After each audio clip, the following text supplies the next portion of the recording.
Entrevista de actualidad, Panamá Hoy. Y esta mañana está con nosotros Elisa Suárez de Gómez, ella es presidenta de APEDE. Señora Elisa, gracias por estar aquí. ¿Cómo amanece? Muy bien, gracias a ustedes por entrevistarme. Buenos días, Panamá. Buenos días y queríamos conversar con usted porque sobre todo la semana pasada han surgido y todavía a inicios de esta semana las noticias de los subsidios, de lo que ahora les llaman alivio financiero con todo este tema del transporte, diferentes protestas a lo largo de todo el país, de gente pidiendo apoyos económicos, bonos. ¿Cómo evalúa usted esta situación que está pasando y la estrategia que como país debemos tener en este sentido?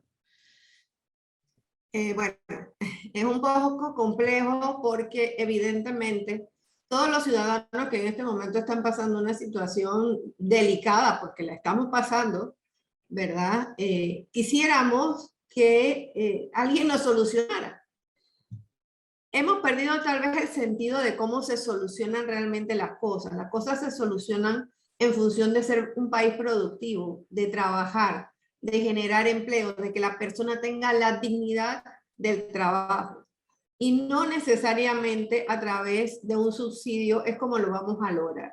Y no lo vamos a lograr porque simple y sencillamente nosotros hemos venido financiando hace tiempo, pero ahora, evidentemente, por todas las consecuencias del COVID, hemos financiado todos esos alivios financieros a través de deuda. Es decir, nosotros no estamos generando los ingresos dentro de la economía nacional para poderle pagar después a nuestro deudor. Es decir, en una casa yo tengo que comprar la comida, tengo que pagar el alquiler, tengo que comprar, pagar la luz. Esos son gastos fijos, ¿verdad? Yo siempre tengo que gastar en eso. Y yo eso lo debo poder cubrir a través de mi salario. Pero resulta que ya yo no lo puedo hacer. Entonces yo lo que hago es que pido un préstamo a un agiotista. Y ese agiotista me va a cobrar intereses grandísimos por ese dinero que yo he pedido prestado. Entonces, lo mismo ocurre en la economía. Usted no puede subsidiar, no puede generar bono solidario, subsidio al combustible, subsidio a todo lo que se nos pueda ocurrir que se vayan a dar subsidios simplemente a través de deuda. Nuestro trabajo debe estar focalizado. Y yo creo que ya nosotros como sector privado, como gremio, como APEDE, hemos venido diciéndolo hace más de un año y tanto, es a través de la reactivación económica y social del país, a través de la generación de empleo, creando las fórmulas adecuadas para que el sector privado pueda generar esos empleos. Porque tenemos un fenómeno, quería comentarles que es un fenómeno que me preocupa mucho, según las últimas cifras del INEC, es que nosotros hemos sí reducido la tasa de desempleo. Fíjense, interesante, ¿no? Nosotros redujimos la tasa de desempleo de 18.5 al 30 de septiembre del 2020, la tenemos al 30 de junio en 14.5. Pero esta reducción de ese desempleo se debe a que las personas no están buscando empleo. Y por el otro lado, porque la planilla estatal ha aumentado. Entonces, si vemos estos dos factores... Son engañosas las cifras entonces. Digo, yo pueden te puedo serlo. decir, para decirte lo bonito, yo te puedo decir, se redujo el desempleo. Sí, pero se reduce el desempleo porque hay menos gente buscando empleo. No me interesa buscar empleo, fíjate, es muy... Esto que estoy diciendo es un poco sensible, pero no lo necesito. No lo necesito porque tengo un subsidio, tengo un bono y tengo algo que me llega fijo. O porque hago un camarón, o porque lo que sea, la gente lo que nos dice la cifra del INEC es eso, y que además la planilla estatal dice que el número de desocupados de INEC que disminuyó de 89.933, estoy leyendo para no equivocarme, ¿verdad? 66.502 dice que es el resultado de la reducción de la población económicamente activa. O sea, se generaron 23.431 empleos, pero hay 40.621 funcionarios más. Eso quiere decir que en estos 9 meses el sector privado, que es el generador por excelencia de empleo de larga data, bien remunerado, etcétera, etcétera, el que te permite acceso a la banca, etcétera, etcétera, etcétera, perdió 17.260 empleos. Entonces, ante estas perspectivas, yo creo que nosotros tenemos que insistir como gremios de los sectores empresariales y de los sectores empleadores, en que nosotros tenemos que tomar algún tipo de medida diferente. Y aquí también tengo que hacer un llamado a la población. Yo puedo entender perfectamente la preocupación de las personas y su necesidad de tener un ingreso. Pero tenemos que entender que el ingreso tuyo, el mío, el de Juan, el de Pedro y el de María, se tiene que generar en función de que yo produzco mi ingreso. Y esa producir ingreso resulta ser del trabajo. Yo he insistido muchísimo en las entrevistas que me hacen y en todos los análisis que hemos hecho como Asociación Panameña de Ejecutivos de Empresas, que nuestro tema en Panamá tiene que ser uno. Tiene que ser trabajo, trabajo, trabajo, reactivación, reactivación, reactivación. Todos nuestros esfuerzos deben estar encaminados hacia esa dirección. Y cerrar calles porque sube la gasolina con mucho respeto de los señores transportistas, evitar que las personas se trasladen a sus trabajos para lograr lo que estoy hablando, ¿verdad? No es la forma de hacerlo porque resulta que el combustible ha subido a nivel nacional. Nosotros no producimos petróleo. Entonces, lamentablemente, es una realidad mundial. Panamá no escapa de ella y para calmar las aguas, simplemente decir que va a haber un subsidio más es una medida que puede ser, si no tiene un tiempo fijo de existencia, porque cualquier subsidio debe tener una fecha de inicio y una fecha de finalización. Si nosotros no lo hacemos así, se convierte en una costumbre que no vamos a poder quitar nunca. Ejemplo, siempre doy el tanque de gas, ¿verdad? Claro. Entonces, cuidado, ojo, porque estamos pagando ese subsidio no con el ingreso de nuestros impuestos y del trabajo y de lo que hacemos en Panamá, sino de deuda. Y adivinen quiénes pagan esos, señores. Eso no los pagan los gobiernos, eso los pagamos todos los ciudadanos que trabajamos y contribuimos con nuestros impuestos al crecimiento del país. Así que es delicado. El Estado no nos ha hecho cómplices de esos subsidios, porque al final la población termina observando que, por ejemplo, se gastan 36 millones de dólares en dieta, en autoridades locales, en movilización, y al final, ¿cómo decirle a esas personas que no hay un subsidio, que no se le puede dar un apoyo económico, digamos, transportista en este caso, cuando ves que hay una mala distribución, sobre todo en el tema de los fondos públicos, y que son los funcionarios de, en este caso, alcaldes, representantes, que se llevan parte del dinero del Estado, y no hay una buena administración de los fondos públicos y terminan dándonos un subsidio, como quien dice, para estar todos tranquilos? Sí, todos calladitos nos vemos más bonitos. A ver, el tema económico, cuando yo te hablo de números fríos, ¿verdad? Yo no te hago valoraciones en el sentido de si estoy usando adecuadamente el dinero o cómo lo estoy utilizando. Evidentemente, cuando yo me voy a esa parte, el ciudadano dice, caramba, pero si tienes dinero para esto y para esto y para esto, ¿por qué no me lo vas a dar a mí? Si yo soy ciudadano, me lo merezco, me lo tengo que dar. Entonces, todo en la economía de un país está concatenado. Es como una rueda de esta dentada que tenemos en el escudo nacional, ¿verdad? Para que esa rueda dentada funcione, todo tiene que hacerse correctamente. El uso y distribución de los recursos finitos que tienen los gobiernos, ¿verdad? Tienen que ser utilizados de una manera adecuada. No solamente porque te dé un subsidio que al final se convierte en un subsidio perverso, ¿verdad?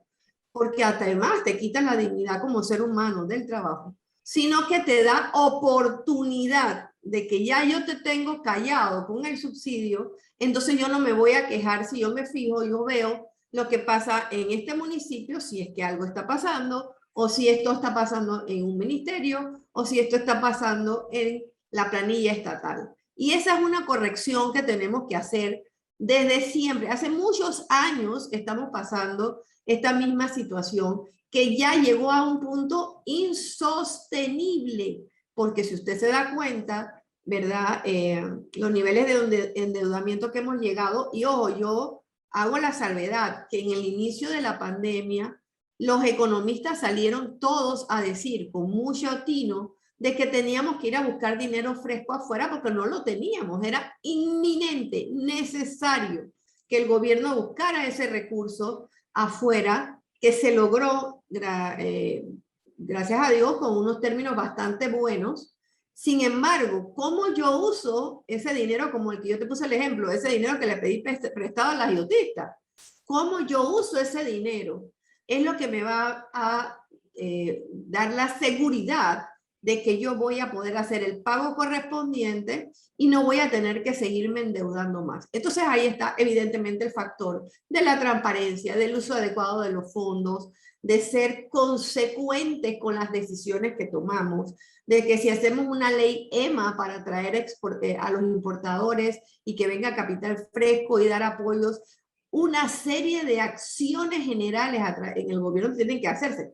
Disminución de trámites, etcétera, que sí les puedo comentar que hemos trabajado muchísimo con el gobierno en este tema, luego de las 47 propuestas que presentó el sector privado y el sector público. El sector privado hemos trabajado juntos por 4 meses y tanto, hemos utilizado más de 1.400 horas, hombre, de trabajo, para darle una lógica a la realización de esas acciones que implican precisamente reducción de trámites, priorizaciones en el tema de hacia dónde vamos a dar los apoyos que tengamos que dar para la recuperación económica, gestiones a nivel internacional que tenemos que hacer para generación de empleo y que ahora, bueno, concretizaremos también a través de unas mesas de seguimiento que nos permitirán darle una rendición de cuentas a todos los ciudadanos de ese trabajo tan grande que se hizo, ese esfuerzo en conjunto que se hizo, pues de los resultados que van a dar. Pero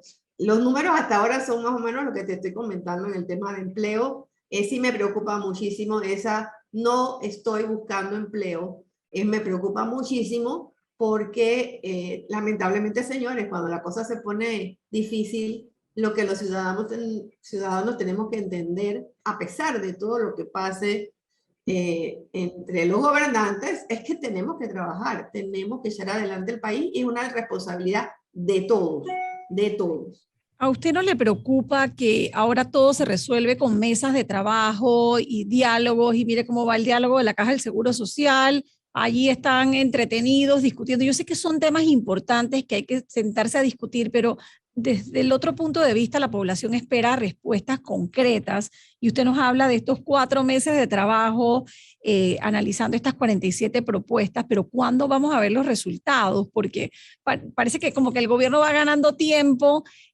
cada vez que instala una mesa de diálogo o una mesa de conversaciones. Bueno, es que exactamente la diferencia tal vez, yo que estoy hace 1000 años en esto, Alessandra, y no soy nueva, y una de mis quejas permanentes lo sé. No me pongas y no me sientes a hablar y después no pase nada. Eso es frustrante, porque el tiempo que nosotros invertimos en esto, ¿verdad? Por ejemplo, los que estamos en el sector privado, lo estamos dejando de dedicar a nuestras empresas, a nuestras familias también. Pero la diferencia tal vez es que en este momento nosotros lo que hemos tratado de hacer, y digo, de estas 47 acciones quiero que sepas que ya hay un porcentaje alto en acción. Lo que nos está faltando en este momento es comunicar los resultados como efectivamente tú dices, pero y te sentaste, hablaste y dijiste, pero ¿qué pasó? Bueno, ya hay algunos resultados que se pueden estar viendo, nosotros ya lo estamos haciendo, las parametrizaciones, las medidas, para decirle a la gente, bueno, de la acción 23, que era que se le comprara para cualquier actividad pública al productor nacional su producción, esto generó N cantidad de empleos y logramos hacerlo a través de X cantidad de programas. Eso está pasando, ¿verdad? Pero hay que cuantificarlo y hay que decirlo. ¿Y por qué te estoy hablando de una mesa de seguimiento y control, que es la que vamos a estar instalando en esta semana, principio de la otra, Dios primero? De hecho, ya vamos a tener una reunión en la presidencia para eso. Porque precisamente las horas que nos hemos gastado los funcionarios y los del sector empleador en este trabajo, no podemos dejar que muera en un escritorio como mueren tantas otras gestiones. Tenemos que lograr que las cosas se hagan y tenemos que hacer una especie de semáforo. Bueno, la acción 23 ya estamos en verde, lo logramos el objetivo. Y La ponerles acción tiempo, 43, ¿no? digo, mire, reactivar una economía después de 9 meses en algunos sectores, 7 meses en otros, todavía algunos sin haberse reactivado totalmente en un país, es extremadamente complejo. Eso tenemos que entenderlo. Pero tenemos que entender también que si no nos organizamos, y fíjense que una de las quejas también fue siempre coherencia en la toma de decisiones. Yo creo que usé esa palabra como 85,000 veces en el año 2020. No puede ser solo la parte sanitaria, también tiene que ser la parte económica. Tenemos que ser coherentes. Y para ser coherentes, una de las cosas que siempre nos criticamos entre nosotros los panameños es que no hay un plan de acción, porque no vemos resultados. Bueno, pero para tener un plan de acción que tenga resultados, tienes que sentarte a trabajar. El problema, y aquí sí lo tengo que comentar, es que los que se sientan y los que nos queremos sentar a calcular, a escribir, a parametrizar, no son siempre los que salen en los medios solamente criticando. A mí me gustaría ver a mucha más gente trabajando en acciones concretas, en qué tengo que hacer yo como sector privado para lograr el objetivo que nos estamos proponiendo, porque nosotros nos pusimos una meta muy alta como sector privado para poder lograr la reactivación. Y lo que le pedimos al Estado, al gobierno, fue medidas que nos ayudaran a lograr esos objetivos. Así que nosotros vamos a estar detrás de esas medidas, porque si nosotros como sector privado, inversionistas nacionales o inversionistas extranjeros, principalmente en este caso, el inversionista nacional, nosotros nos hemos puesto altas metas para lograr el objetivo de la reactivación nacional. Yo por lo menos quiero que si tú me dijiste a mí que los trámites se iban a hacer rápidos y de manera eficiente en 7 instituciones que son fundamentales para que yo pueda seguir invirtiendo, yo quiero que eso se haga. Yo no quiero que eso se quede en el despacho del ministro como una línea, una hojita de ruta que nunca bajó al funcionario que está en la ventanilla. Entonces nosotros tenemos que estar atendiendo al cliente, ¿no? Yo quiero que eso ocurra y para hacerlo tenemos que seguir trabajando. No nos queda otra, no tenemos remedio, porque al final quien toma las decisiones y las políticas públicas no es el sector privado, no son los trabajadores, es el gobierno. Y si el gobierno no lo hace, poco favor nosotros le podemos hacer al gran esfuerzo que se está haciendo para poder tratar de reactivar la economía, donde estamos viendo aún que estamos tratando de resolverlo, contratando planilla estatal y no necesariamente metiéndole el 101% a la reactivación del sector privado, que es el generador por excelencia de empleo en una nación democrática con un mercado de libre oferta y demanda como el que tenemos en Panamá. Usted habla de inversión extranjera, pero ¿cómo se atrae esa inversión extranjera? Y vemos, por ejemplo, la alerta emitida por Estados Unidos con el tema de la inseguridad que se vive en el país. O sea, estamos mandando mensajes totalmente contradictorios, ¿no? Así es. Digo, y es lo que te decía, yo no puedo tener una ley EMA por un lado, decirle a la gente vengan, inviertan en Panamá, etcétera, si no controlo un tema como la violencia, o si sigo teniendo leyes en la Asamblea Nacional, por ejemplo, que nos dice que todas las acciones en el tema del cabotaje, etcétera, etcétera, tienen que ser nacionales. Entonces, a ver, el 75% de acciones tiene que ser de nacionales, en un mercado extremadamente reducido, donde podríamos posiblemente tener y atraer inversión extranjera que trajera capital fresco. Y eso lo vemos que está pasando. Entonces, esas son las decisiones que no son coherentes. Y ahí es donde tenemos que trabajar fuertemente. Por más que quisiéramos los inversionistas nacionales, extranjeros, hacerlo, pues no podemos, porque ya te dije, quien pone la política es el gobierno, y aquí sí tenemos que ser muy firmes en los llamados de atención, muy firmes y muy constantes en que somos vigilantes de que estas situaciones tienen que ser corregidas. Me preocupa mucho esta alerta de Estados Unidos, porque como usted sabe, la mayoría de nuestros turistas y el sector turismo, todos lo sabemos, está altamente afectado. Nuestra gran cantidad de turistas, nuestra mayor cantidad de turistas es precisamente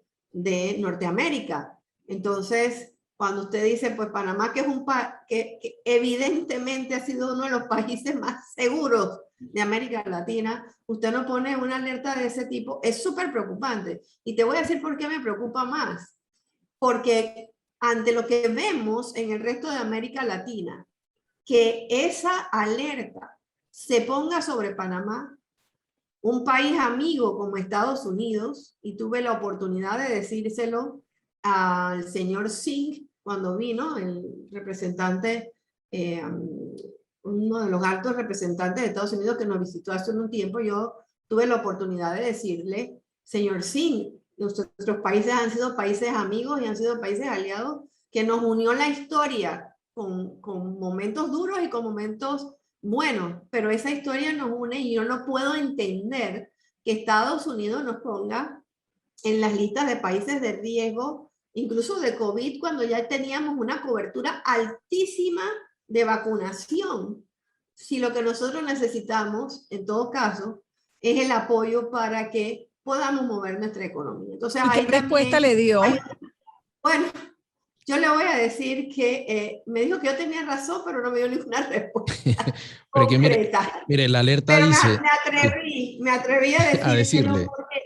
Porque a veces, miren, a veces jugamos el juego de la diplomacia. Qué bueno que nos visitan, qué bueno que están aquí, qué bueno que ya nos van a poner los diferentes países sus representantes, y eso es maravilloso. Panamá es un país de paz y de armonía, pero yo necesito que tú vengas a mi país a resolverme los problemas que yo tengo. Si tú eres mi vecino, tú eres mi aliado estratégico y yo soy tu aliado estratégico, tú a mí me necesitas. Yo soy el que tengo el canal de Panamá, fíjate, qué interesante, ¿verdad? Yo soy el hub que todos quieren.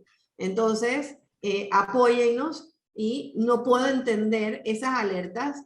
Y ahora, bueno, esa alerta se eliminó posteriormente, hasta donde yo tengo entendido, se disminuyó el nivel de alerta, pero ahora tenemos una por la inseguridad. Entonces, ayúdenos a trabajar en eso, pues. Ayúdanos a trabajar en la inseguridad. Al final, la droga que se traslada en este país, los migrantes que están llegando como una ola terrible y muy triste a nuestro país, ¿para dónde van? No van para Estados Unidos. Entonces, ayúdenos a resolver ese problema. Pero las autoridades locales no aceptan que tenemos un problema de inseguridad. Yo creo que ese es parte del problema. Toman a la ligera. Bueno, definitivamente. Y no debemos tomarlo a la ligera, porque si algo ha sido un producto exportable y un producto de excelente referencia para Panamá, es su paz social. Si nosotros perdemos eso, nosotros habremos perdido el tesoro más invaluable que tenemos en comparación con el resto de países de América Latina. Yo quería agregar, Alexandra y Elisa, que dice, la alerta dice, puede ser los más vulnerables son los comerciantes, ya que los delincuentes pueden ofrecer acuerdos comerciales para atraerlos a una situación de rescate, por lo que recomiendo examinar los nuevos contactos comerciales y las ubicaciones de las reuniones. O sea, al final va un poco más allá del tema del turismo. Está dirigido a los empresarios, a los que vienen a invertir. Claro, es que son dos alertas diferentes. La primera alerta, si te recuerdas, hace un tiempo atrás, que fue a la que yo me referí en ese momento porque era la que había, era que los turistas todavía estábamos en alerta por el tema COVID. Cuando ya Panamá tenía un nivel, por decirte, ya estábamos alcanzando el 70% de cobertura en vacunación con 2 vacunas. Entonces parece paradójico, ¿no? ¿Cómo tú me vas a decir que la gente no venga si aquí Panamá tiene más vacunados con 2 vacunas que incluso tuve muchos de tus estados?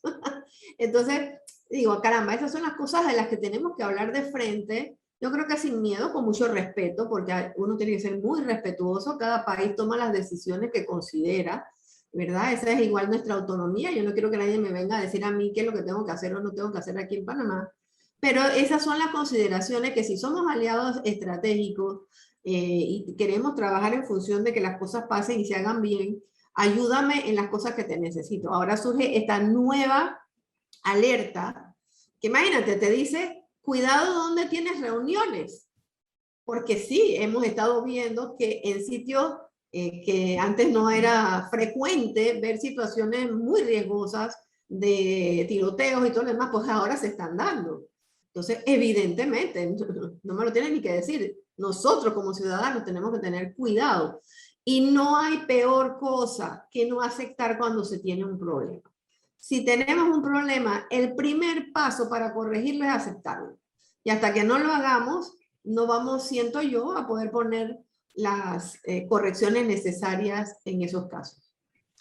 Bueno, nos quedamos con esa conclusión. Señora Elisa Suárez de Gómez, presidenta de APEDE, esta mañana aquí en Radio Panamá, analizando un poco también la situación económica, la perspectiva, el tema de la deuda estatal, pero también este tema de la inseguridad que tanto nos preocupa a todos. Gracias por estar aquí.